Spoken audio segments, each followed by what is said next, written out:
Today's video is part of the Junk Journal July 2024 challenge hosted by Meg Journals in collaboration with Get Messy. By this time, I assume you know all the details, but just in case you stumbled upon this video by chance, with Junk Journal July, you're invited to explore your creativity with a supportive community and show up to your journal. Each day throughout the month, you get to watch a new video from 30 different YouTube creators. You can find links, including the playlist and the prompts below this video. So I got the prompt tag for July 19th to create, you guessed it, a tag. Welcome, it's Barbara from Vienna, Austria. So I would like to make a tag inspired by the Tim Holtz Ideology 2024 live video, which I will link for you below. Love the style of the makes in that video, as in all of the lives, actually. But I don't have all the things. But that doesn't mean we cannot take inspiration from that video. So I have a piece of cardboard here. This is fairly thick. So this is probably not going to be a tag that I would put in my journal. It's more either just an inspirational piece to put on display or a tag that we can add to a book cover. So I have this template, which is great to have on hand to cut corners of tags. It took me years to have something like this. So we have a base. And one of the many things that inspired me were his postage stamps. I guess his are stickers. I'm actually not even sure, but he has a beautiful collection of vintage postage stamps.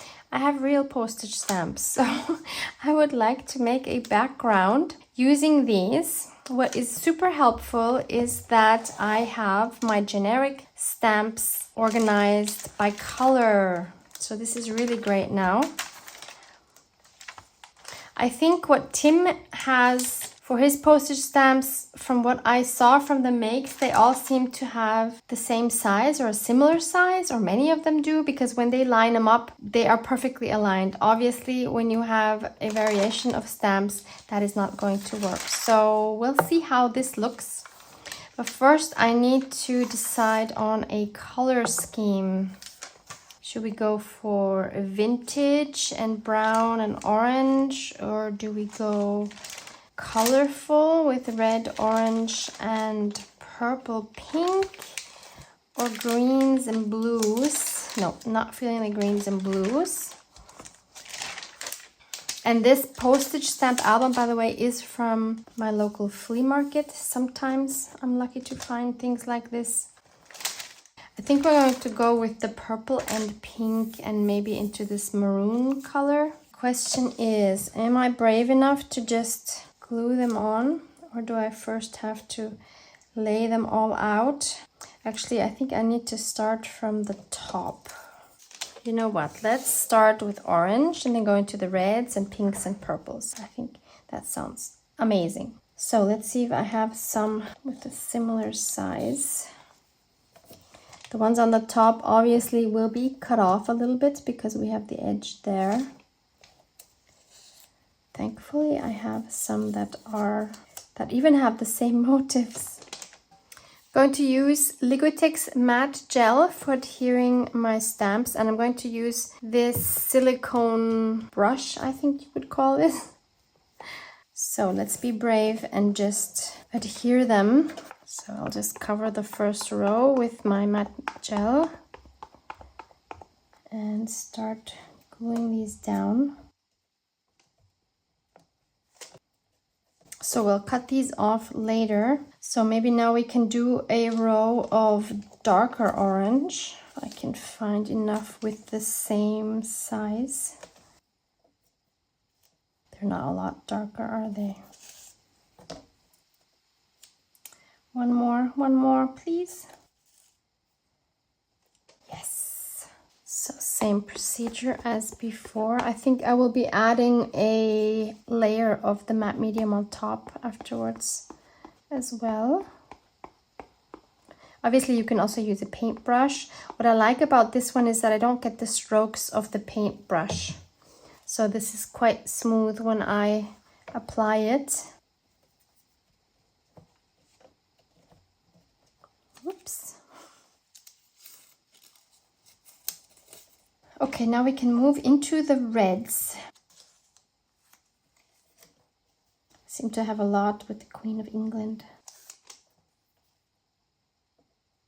I never realized how many of these stamps actually have similar size. That is awesome.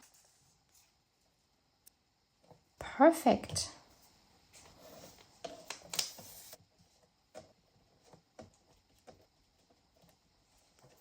Okay, do we do another row of red maybe? I think we have about 4 more rows. Yeah, let's do another red one. This is fun. It's a bit like trying to put a puzzle together.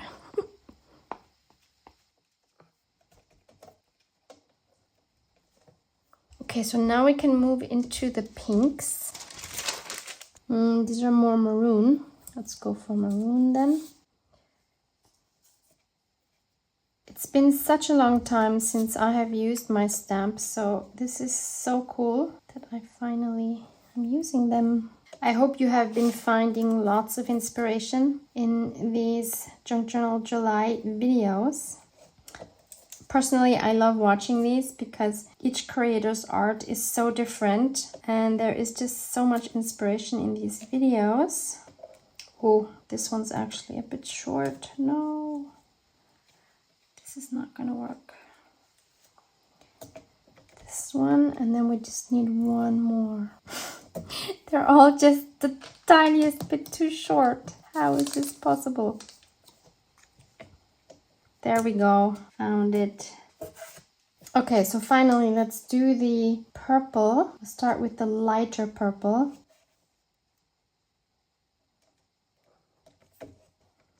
Okay, one more, which is going to be cut off. So now we go into the deep purple. I guess for these it doesn't matter how tall they are because we're cutting them off anyway. Oh, by coincidence, the last one here is Egyptian. Yay! My hubby's Egyptian, so that makes me happy. So now I'm going to cut around my tag shape. Feels a bit weird to cut original stamps, to be honest. This is gorgeous. Oh my goodness, how fun is that? So now I'll add another coat on top to make sure everything is sealed in. Yeah, you see here, one is coming off a little bit, so we don't want any of that happening. So I'm putting a generous amount. I think also like a credit card type card would work really well for this step, or even for putting the gel underneath. That would work well if you don't want the streaks of the brush. Sealing in all the edges as well, especially if this is going to be a piece for a cover. I want to make sure that it can stand up to any wear and tear from opening and closing the book. So once this is dry, I'm going to go around the edges with ground espresso distress oxide to define the tag shape. And I want to go even darker around these edges here. They are definitely too light. So I will take Distress Ink Black Suit and my little finger dauber and go all around the edge here. And to make our background even more interesting, we could just add some stamping in black. I think that would look really good. But I want to try, or maybe we can do both. Hang on. So I'd like to add some more modern motifs in black, but I'm not sure where to place them because I'm not sure where my focal point is going to go. So we first need to figure out the focal point placement. So let's put these aside for a moment. So for my focal point, I'm choosing this image right here. You could use maybe a Tim Holtz paper doll if you have some, or other magazine images or whatever you like. I will link this for you below in case you want this exact one. This is from a French vintage postcard where I have the original. But I'm just going to cut out the lady here with this adorable dog. And I'm also going to, actually I could keep the stamp, right? It's a very interesting placement of the stamp on the front side of a postcard. That's how it was originally. And actually the stamp is perfect. I might actually keep that. I printed this on 190 GSM matte photo paper. You could of course just print it on regular copy paper and mount it onto cardstock before you cut it out. So I have inked her up with ground espresso as well, and I decided to leave this white part here. I can still cut it off if I don't like it. So I think she would go here. So now I can decide where I want my black stamping to go and which one I want. I think I want this one. So this is Stampers Anonymous in Tim Holtz stamp set Mini Media Marks CMS 364. I will also link this for you below. I'm going to stamp this with permanent archival ink in black. Cute. Do we need another one? Yeah, let's put this one behind her as well. I should be doing this with my stamp platform in case it goes wrong. Obviously, I like living dangerously. Okay, thankfully that worked out beautifully. Okay, so I'm liking this, but that's not all. So what I actually wanted to do was to have some embossed elements as well. I have these fun stamps from PM Artist Studio. I can link these for you as well.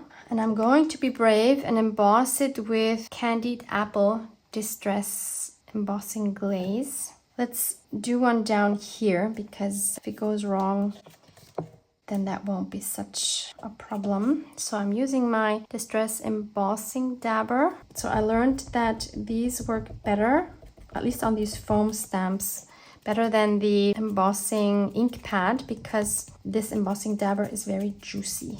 And I would like to remind you again, if you have one of these, store them upside down like this so that all the gel can saturate the sponge on the top. So let's put one here and add our embossing powder over it.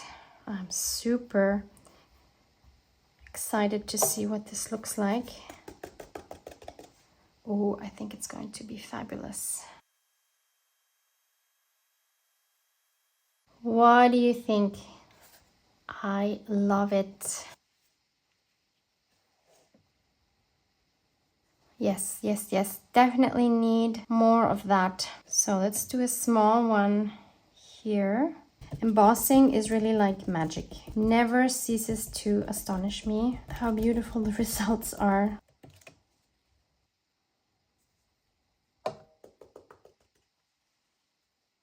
And we can do a third one, and we can do that at once so that we only have to heat emboss once. Let's just do half.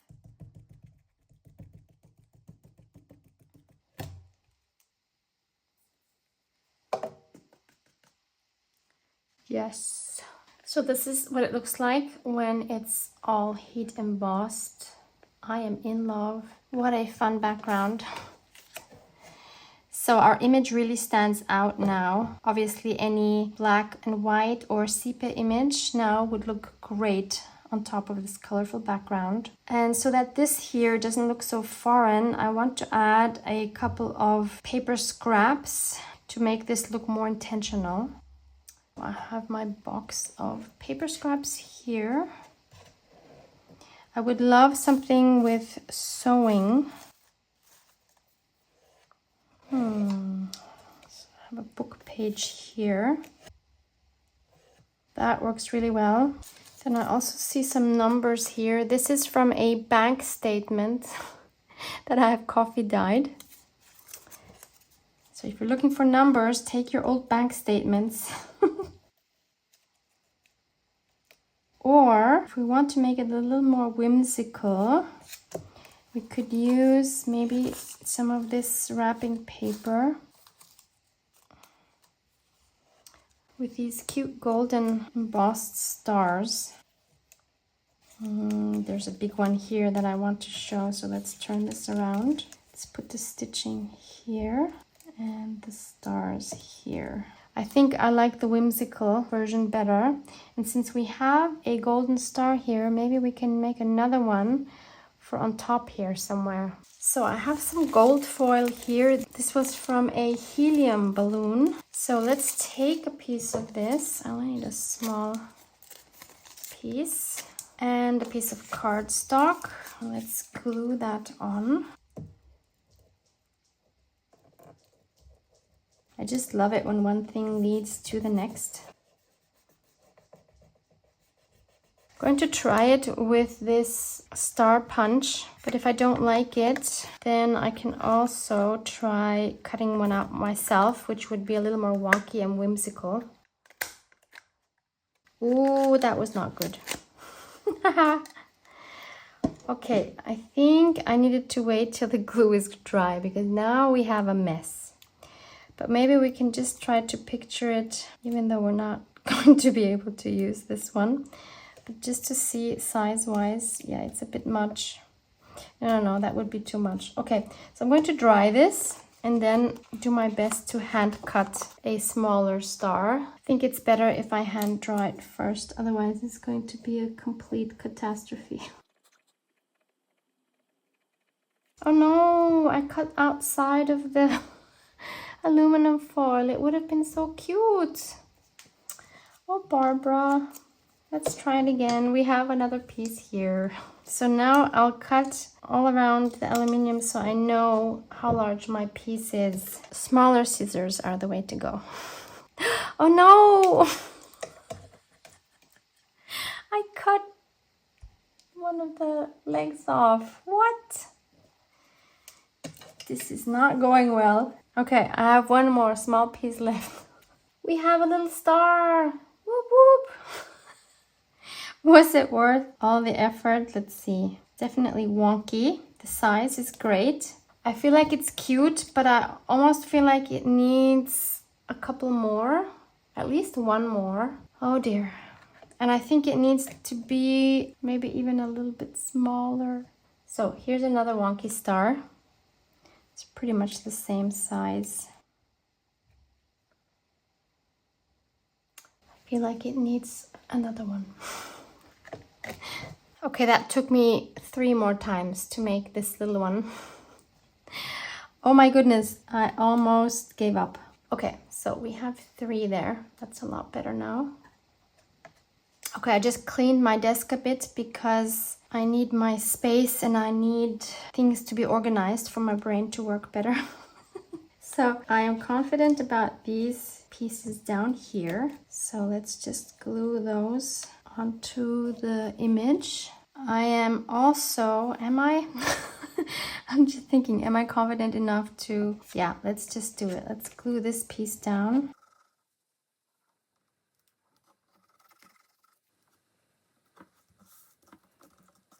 Not confident about these stars yet, so I'm not gluing those down. But I thought maybe it would be cool to have also these circles in clear embossing powder going over our image. Put it here. Always double check when you use clear embossing powder that you don't have the white embossing powder, because that has happened to me. Not a good thing.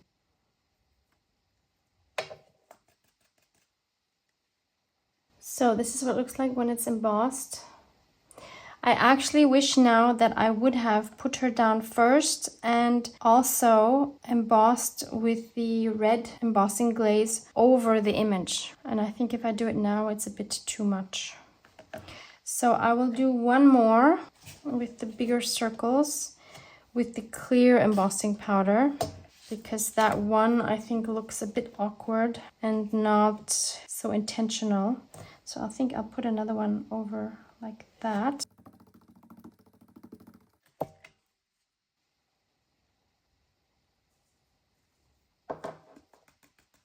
Okay, so we have both now. You see these 2. So we have 5 in total now, 3 red ones and 2 clear ones. Super happy with these. Put the stars there again. I haven't glued them down yet, but I think what bothers me is that the gold here in this wrapping paper is different than the gold up here with these stars, and for some reason it just bugs me. So I don't think I'm going to be using these. Next, I want to add this metal piece on the bottom. I have been hoarding this for such a long time. I have this package here. They're called word plaques. And there's 4 to 1 package. But as you can see, I haven't used any of these because I don't know.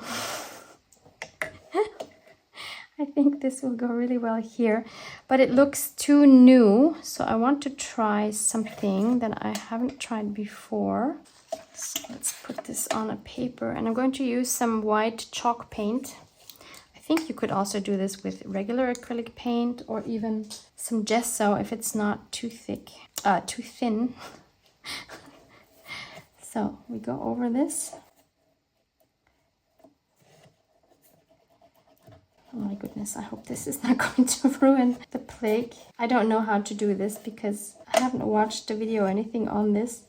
I'm just thinking this is how it could work. And then we'll just keep going over it so that it only stays in some of the places. Obviously, we still want to be able to read it. I think this is going to work. Yeah, so I think this would work with any acrylic paint, actually. Maybe I should do the edges as well. Otherwise, it's going to look strange.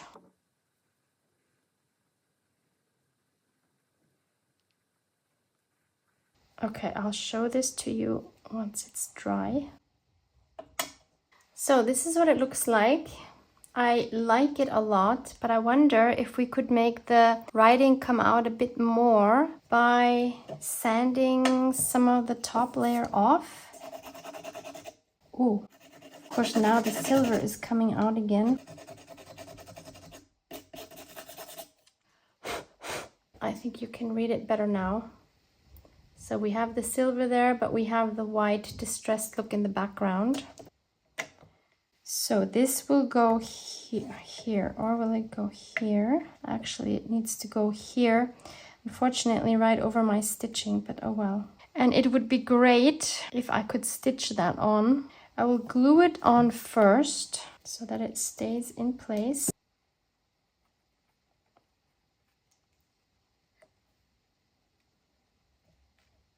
Then I will take a piece of foam and my awl and poke my holes through the tag.